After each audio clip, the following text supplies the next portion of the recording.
Hello minasan, it's Hisako. I hope you're having a wonderful day or evening wherever you are. I'm going to keep this intro pretty brief. This is actually the second part of my kimono dressing video.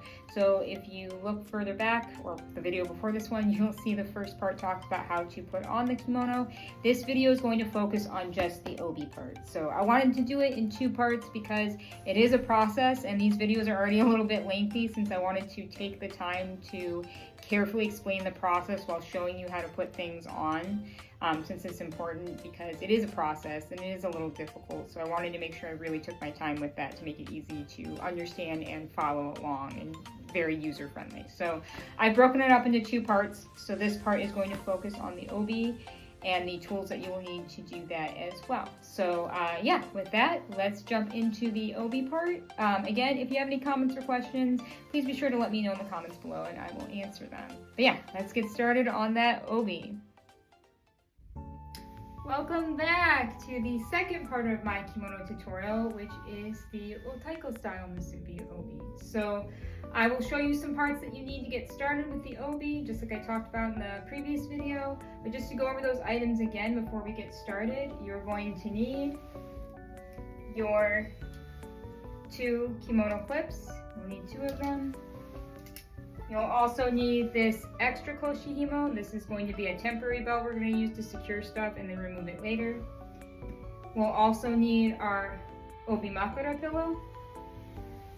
I also like to have a hairband. I will show you what I do with this, but this is also useful. And an extra part, if you want it, is the extra obi-ira that's going to be kind of placed in there to help stiffen it. You do not have to have this step, but if you want extra kind of smoothness, I recommend one of these as well. And of course, you'll need your fukuro style obi, obiage sash, and obijime cord. So we will need all of these items to get started. The first thing I like to do is prep the obi makura a little bit since we're going to do that later. A couple different ways you can do things, but I like to do it this way just because it kind of saves a step. We're going to take our obi makura, our obiage, and our hair tie. So what I like to do, we go back to do this step later, is you can do the obi makura and then wrap the obiage around it afterwards. But I like to kind of do this ahead of time so it saves me an extra step. Place your obi makura in the center of your obiage. Like this, kind of cover it over that. Make sure it's centered. And then I like to take it, kind of wrap underneath and wrap over. So that way you can see you kind of like fold it first and then on top of it. And then we're going to take our hairband, whoops, and we're gently going to slip it over our obi makura and pull the obiage through. And make sure your hairband is in the center like this. That way we have all one piece. And as you can see, we have our straps for our obi makura and the obiage is hanging over those. So this is how this piece should look before we get started. Again, it's not a requirement, but I feel like this just makes things a little bit easier. So that way when we get into that step, it's less prep work. So with that, we can go ahead and get started on the obi. So I've tilted my camera down a little bit so you can kind of see a little bit better since there's a lot of fabric here. So we're gonna start by taking our clips. I'm going to clip them onto my collar temporarily so I have them because we are going to need these to secure things. And we're going to start with our fukuro obi. So this is a very long piece of fabric and we're going to start unfolding it. As you can see, there's going to be a lot of it. And also I recommend, if you're getting dressed in kimono, since a lot of things do kind of touch the floor during the process, try to get like a dressing mat. I've got my fake tatami mats out here today, but you can buy paper kimono dressing mats that you can take with you and you can travel with them. Those are perfect for getting dressed with on the go if you're like in a hotel or another place, or even just in your own room and you don't have any kind of soft surface to do it on, you can use one of those paper mats. I highly recommend that so you don't damage the obi or the kimono, since again, things do touch the floor in the process. So we're gonna start unfolding this. And as you can see, we have the beautiful pattern on here. You'll notice toward the end, it kind of stops. And we get usually a solid colored fabric. And then at the end, this little piece comes back again. So a lot of Fukuro Obi will have this strip of fabric where there's nothing on it. It's because this is going to be under the bottom layer of the Obi, so we're not going to see it. So to save money in fabric and not waste material, oftentimes they'll leave this strip bare just because there's no point in putting fabric there. You can find Obi where they have the pattern throughout the entire piece. I believe those are Maru Obi, more expensive and a little more ornate, more formal. But you can use a regular Fukuro Obi for any kind of Otaiko Musubi. You do not have to have the pattern all the way throughout, so this is perfectly fine. But this shorter end also lets you know what side you should start with. Oftentimes too, at the bottom of the fabric, this one doesn't have it, but oftentimes you'll see kind of like a line that goes across here toward the end. That also lets you know that that's the end, so that should be the last step of your Obi. But this is the side we're gonna start with. So, I'm getting winded, it's hot here today. We're gonna take it and fold it in half like this. And then the open end that has the pocket, we're gonna make sure to have that side facing up. Do not fold it over this way. The pocket side should be upright. And we're going to take that and keep it folded. And we're gonna kind of wrap it around temporarily like this. And this is about where I measure the excess part that we're gonna need to tuck in later. So we're gonna leave a little bit untied. So you're gonna fold it up like this, kind of like a triangle. I'm gonna try to go slow with this since the Obi is the hardest part of the kimono. So like this, and flip it over our shoulder. And to get enough fabric, I usually like to have it about to here where I have my datajime, so that's about the point that I want to have that much fabric left. So you can kind of get an idea of how much you're gonna need. So once you have that where you want, you can let that go for a minute. What I like to do, and this is why the kimono clips are helpful, is hold this in place. Take your clip, put the first one here, take your other clip, and put it here, like that. This is why I like having the obi-ito with the strap underneath here, because this gives it a base to hold on to. So again, we're just gonna make sure we have these temporarily in place. Flip this up like that, so we have that triangle. You can, if you have a third kimono clip, you can kind of clip it to the collar here to keep it out of the way so it doesn't keep falling. I usually skip that, but if it's bothering you, you can have a third clip to clip this up here temporarily. And now we're gonna begin our spins. We're gonna be spinning twice. If your sleeves are in the way, especially if you have furisode with the long sleeves, you're going to want to flip them up out of the way, so that way they don't get caught. Take our kimono, we're in our kimono. Take our obi, and we're just going to make sure, try to flatten it as much as you can, try to avoid any wrinkles. And we're going to spin, make sure your sleeve's out of the way. And you'll see that we've done our first spin. So hold right here at the bottom of this fold, and you can kind of tighten from the bottom, like this, pull. Not too hard. You don't want to pull from the top, because if the whole obi is too tight, especially up here, that's where you get like the crushed rib feeling. So you want to tighten from the bottom so you don't overdo it with the ribs.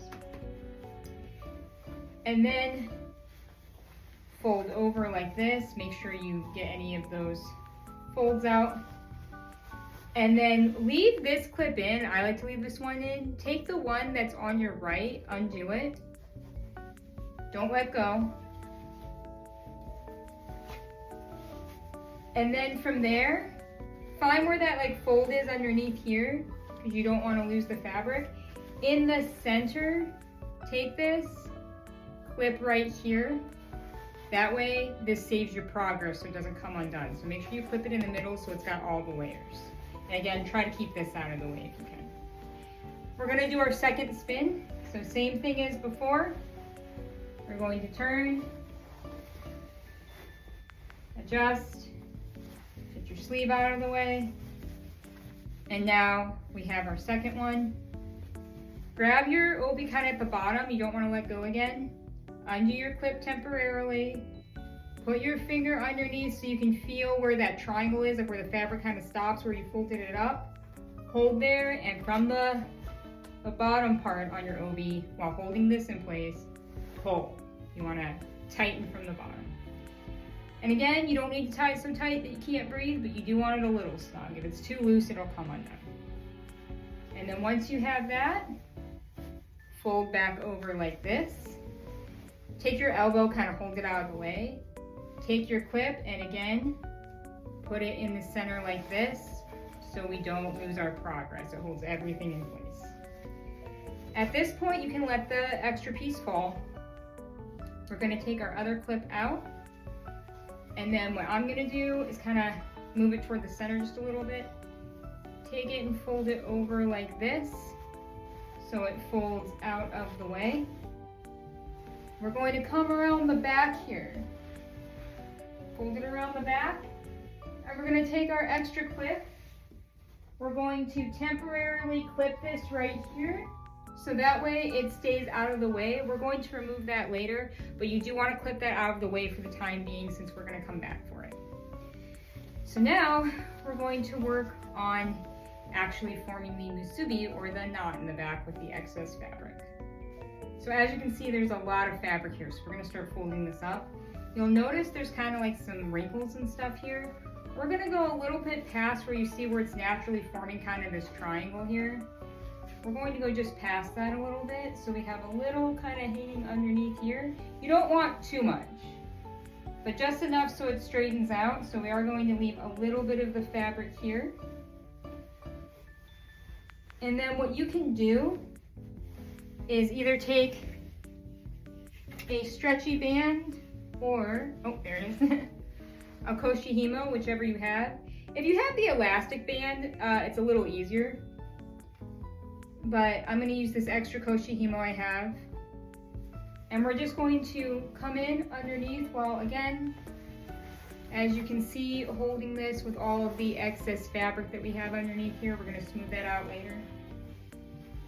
We're going to tie it up right above like where your chest is. So it should be about here. And then we're going to, in the back, and this part might be a little difficult. You can kind of string it around to the front if you need to, but it is a little challenging. We're going to temporarily tie this. We are going to take it out in a little bit. But we're going to temporarily tie this in a little bow.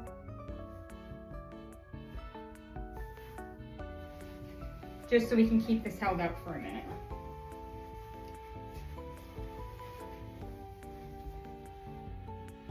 And then we're going to start working on the obimakura part.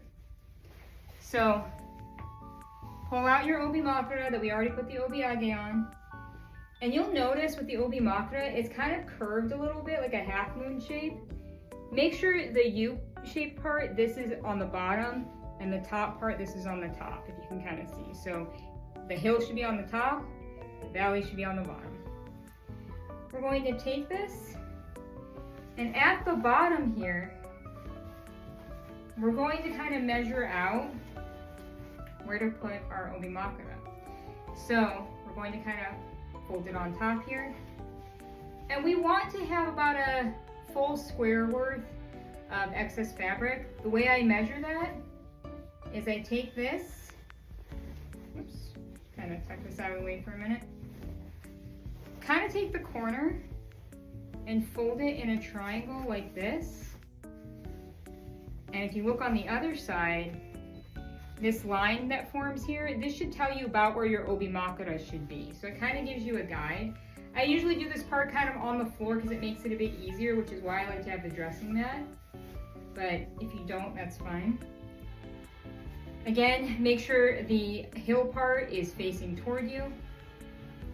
We're going to put our obimakura about where that line is.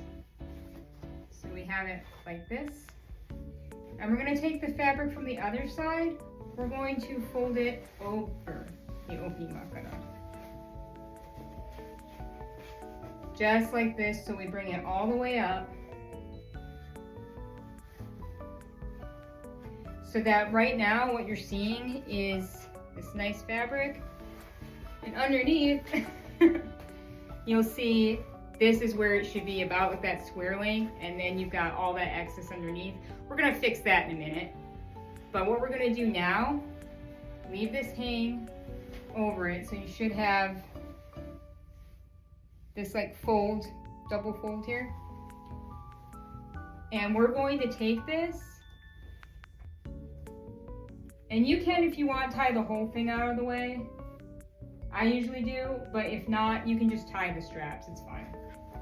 But we're gonna gently, again, temporarily tie this in the back to get it out of the way. It does take a little practice. And you don't have to tie it super tight because we're going to undo it. And then make sure your fabric is lined up here.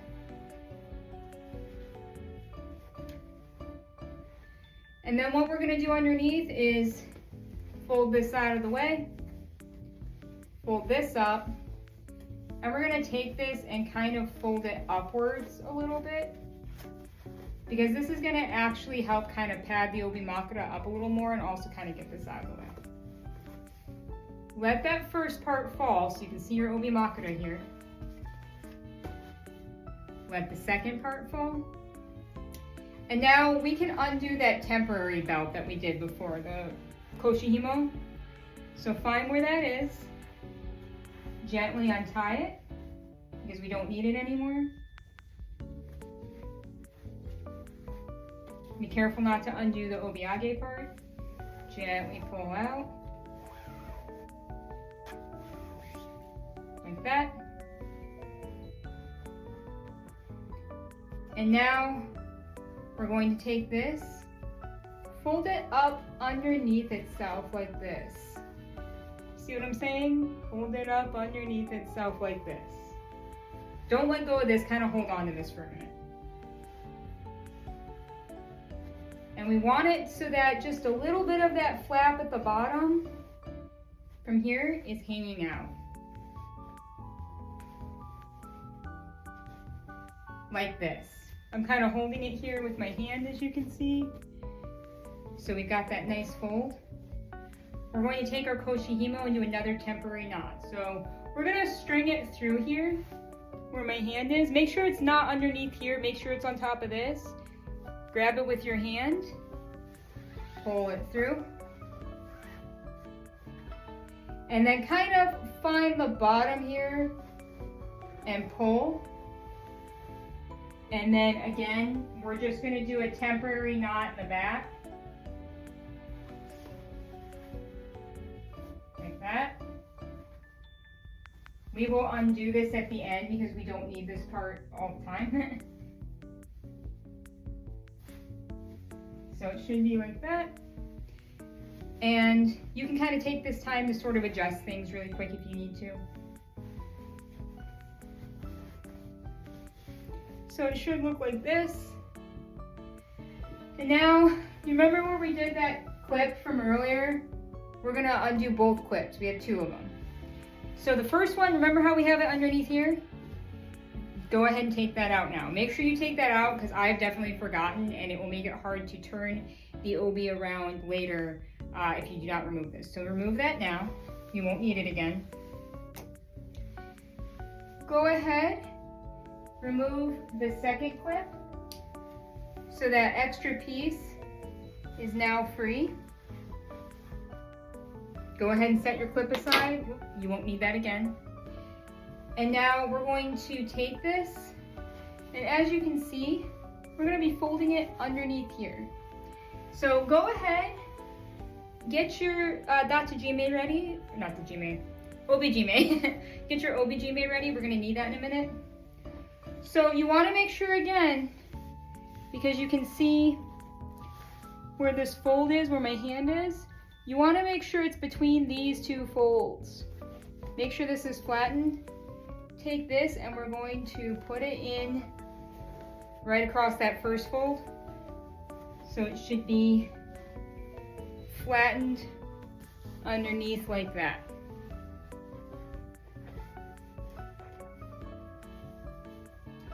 And now, while keeping that pressed here, take your datajime, string it through like this, and we're going to temporarily tie that in the back.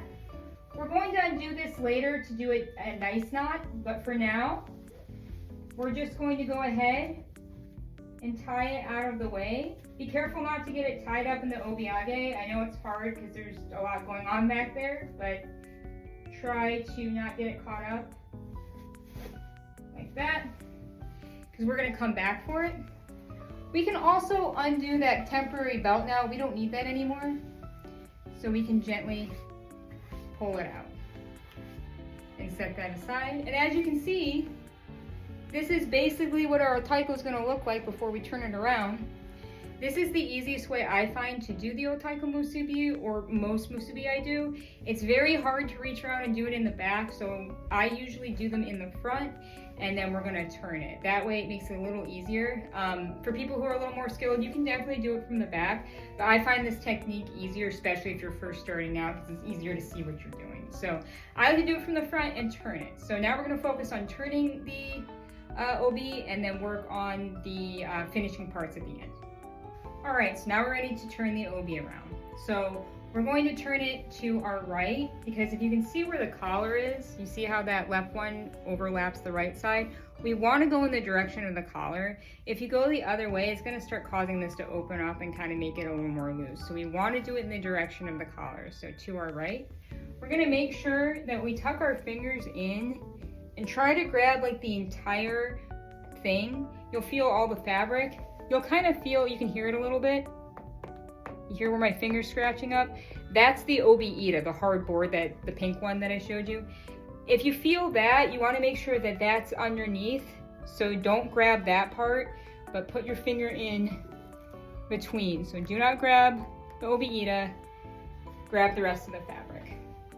Once you've got that, turn to your right. So kind of like hold your body sort of stiff and try to focus on moving, like, it's hard to describe. Move your arms to your right and take your like waist and kind of move it toward your left. So it's kind of like you're twisting. Does that make sense? It makes it a little easier, so that way instead of trying to turn your whole body, try to take your arms in your right and take your hips and your waist and kind of move it to your left. So you're kind of shifting. So we're gonna start turning. You can see how I'm kind of doing it. Make sure you get your sleeve out of the way. And then once you've got it kind of off to the side, you can kind of pull from the front now. See, like that? There we go. And now you can see we have it on the back. So make sure it's centered. You can kind of see in your mirror if it's centered. So now this is how we have it looking in the front. So now we're going to start working on fixing all of this. So with your obi age and your obi makura, go ahead and grab it like this. You should have both parts in here. Do not let go. This will undo the whole knot. So make sure you're not letting go. Kind of pull the obi makura strings out from the obiage and let the obiage fall to the side. It won't go anywhere because we did that hair tie step earlier, so that's why I like to do that. If you didn't do the hair tie step, you would have just done the obi makura and you would kind of fold this in later. At this point you would do the obiage, but I did that earlier to save me a step. So make sure when you let it fall, it's not twisted up in anything. It's just hanging like that. Just like that. Take your obi makura. You can kind of pull up a little bit and lean forward to kind of pull the obi up at the back. And then we're going to take this. We're going to just tie it into a knot. You do not need to do a bow for this. It'll be too much. So tie it into a knot like this. And then we're going to fold it into our obi. Just like that. Make sure all of it's folded in. Then we'll kind of bring it down a bit. As you can see, we can see this obi makoto string, so that's why we need the obiage to cover that up. So we're gonna grab our obiage again, both sides. Take the first side, I usually start with my left. Make sure the fabric is straight, nothing's like folded over on itself. Open it up. I like to fold the bottom part here, closest to me. Fold it about halfway, like that, and then take the other part furthest away, fold it over that, also about halfway. So that way you end up with this nice strip that kind of hides all those raw edges because we don't want those showing. So kind of like this. And then you can temporarily kind of pin this out of the way for a minute by just kind of tucking it into your obi for a sec. We're going to undo it, but just so it doesn't come undone. Come around and do the same thing on the other side. Make sure it's straight. Open up. Fold about halfway from the bottom. Fold about halfway from the top. So that way you've got this nice clean fold. By the way, this style of obiage is called a shibori obiage because it's got this kind of like ripply, stretchy fabric.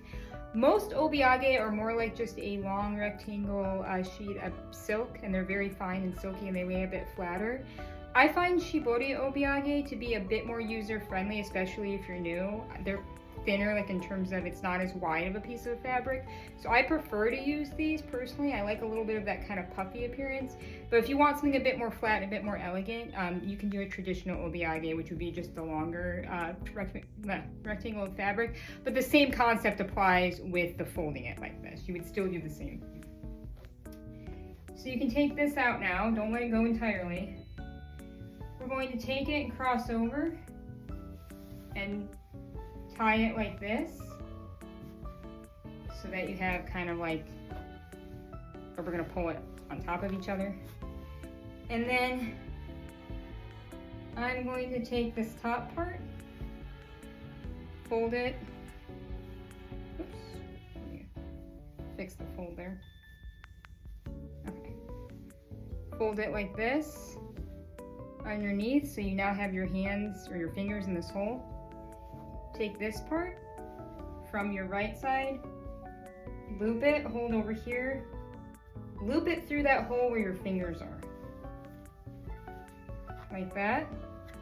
And pull gently so we create a knot like this. And do not pull on this because again, this is more for just covering up the strings. We don't need to actually have this securing anything. It's more for decoration. So once we have that knot, we're going to tuck these in. You can either fold them underneath the obiage or you can tuck them into the obi, either one. I'm going to kind of fold them into the obiage a little bit.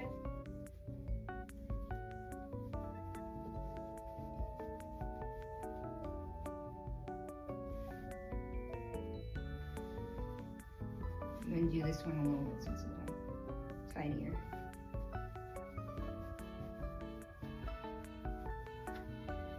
Okay, and then we're just kind of stuff this down in here and use your thumbs to kind of pull like this so you can kind of get the rest of the obiage inside the obi itself.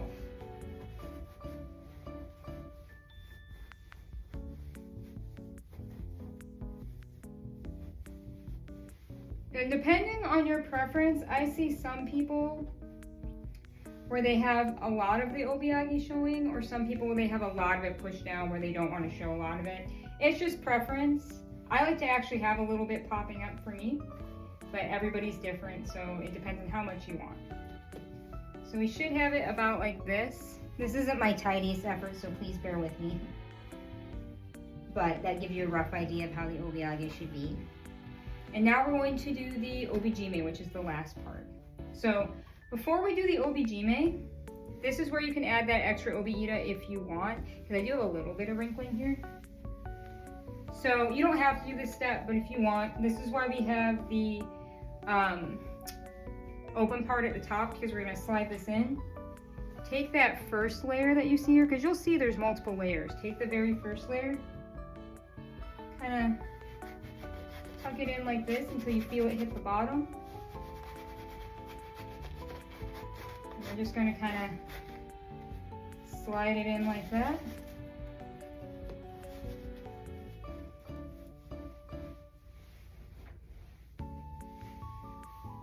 And this is just going to help kind of flatten this a little bit, make it look a little bit tidier. So now we're going to take our obijime and we're going to kind of undo it, but keep it taut, don't let go. Make sure it's even on all sides, it's not twisted up like how it is here.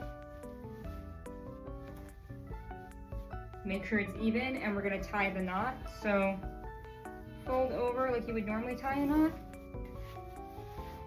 Pull, because we want to keep it pretty snug. And then this gets a little complex, so I'll try to keep it as easy as I can. Please excuse my obiagi popping out all over the place. We're going to take it, because I have a flat one, we want to have that nice knot, so fold it like this. So we have this loop here. Take this one, come over, and that little hole that we have here, pull that up through there. And then gently, we're gonna pull the sides out, so like that. So we should get this nice knot. So I'm gonna do it one more time just to show you. I know it's a little tricky. Like this. Fold it so we have this loop on your left, hold in the center, fold over on the other side, pull this through that loop, like that. Make sure that they're even, and then we're gonna take this and actually tuck them into the sides right here like this. So that way you have a little bit of that puffiness just popping out of the top, like that.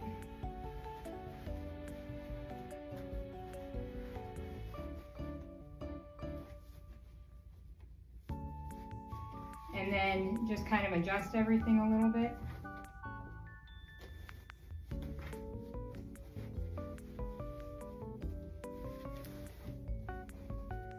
Like that. And there you have your obi. So as you can see, we have our Otaiko style musubi. This is the most traditional musubi you would do for kimono, particularly tomesode. You can do this with furisode. I don't usually see it these days because it's considered a little not fancy enough for furisode. We usually see the big like tataya musubi and these big like side bows and things like that. But back in old times, they used to do Otaiko musubi with furisode. So if you want maybe a very vintage look, you could. But traditionally, this is the style of musubi we would do with tomesode style kimono. So this showcases a very traditional, simple kimono look to go out for casual events, formal events, whatever your heart decides on. And to finish off your kimono look, don't forget to add a few accessories. So you will need some zori, which are traditional Japanese sandals that you would wear with kimono. Some zori are a little snug. They usually have to be broken in a little bit, but you can wear similar shoes if you'd like. If you want a more modern look, you can also do things like boots or heels I've seen, but traditionally you would want zori, so make sure to have a pair of those, as well as kanzashi, which would be your hair ornaments. As you can see, I've got a little comb in mind, but you can also do different kinds of hairpins, such as these, atama kanzashi, or you can do any of the kind of big floral, like flowers and things like that, which would be like tsumami kanzashi, or just all the different kinds of bigger flowers or smaller flowers. You can also do like things like a simple pearl cone as well. But be sure to add some kind of little accessory just to kind of really complete the look. And of course, don't forget your bag. So it's always nice to have a little bag to go with your kimono. I got this one on Amazon. I really like it. It's really cute. But any kind of little handbag or clutch would be perfect to take along with your kimono. There's a lot of different kinds that you can use to accent your look. So that is going to wrap it up for this video. So now you know how to put on a traditional Tomesore style kimono as well as an Otaiko style Musubi obi. So yes, that is a very classic style, very simple, very elegant, works with formal style kimono as well as casual kimono. I've even seen with yukata, to make it a little more elegant, doing an Otaiko style musubi with yukata as well. So there's a lot of different things you can do with that. So I wanted to break this video up into 2 parts again because it is a process. So instead of making the video overly long, because it's already a very long process, showcasing the kimono as well as the obi separately so you can take your time learning both. Again, there's all kinds of different ways to do stuff, but this is just my process and how I do it and how I learned, and to try and keep it a little more simple despite it being a complex process. So I hope you've enjoyed the video and you've learned a little bit more about how to put on traditional kimono. If you have any kind of questions, concerns, whatever, please let me know in the comments below and I will answer them. Or if you have any questions, I can do an additional video later answering some of those questions. So yes, with that, I'm going to end the video here, but take care, have a wonderful day, and I'll see you guys again soon. So take care, minasan. Arigatou gozaimasu.